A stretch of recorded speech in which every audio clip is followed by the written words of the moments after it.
Isa ka rin ba sa mahilig sa kape? Kahit umaga o gabi, tuwing bars.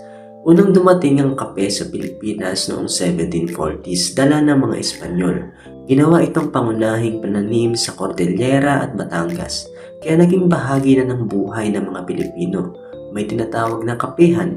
Ito ay pamilyar. Ito ay pagtitipon ng mga magulang o kapitbahay sa umaga habang nagkikwentuhan at kumakain ng pandesal.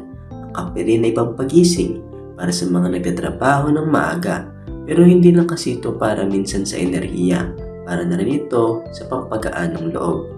Kahit gabi, maraming Pinoy ang umiinom ng kape habang nagbabrowse ng social media, nag-aaral o nagkikwentuhan sa barkada. Bakit? Kasi para sa kanila, ito ay comfort drink. May barako sa Batangas, matapang at malalim ang lasa. Kaping barako sa Cavite at kaping barako sa Cordillera, mas matamis. Ngayon, popular din ang 3-in-1 coffee dahil mura at madaling ihanda.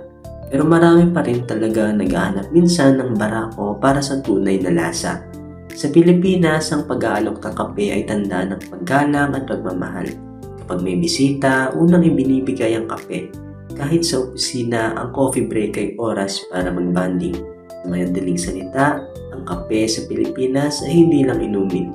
Ito'y kasaysayan, tradisyon at pagmamahal. Ito ang naghuugnay sa mga tao, sa araw-araw na buhay at sa puso ng bawat Pinoy.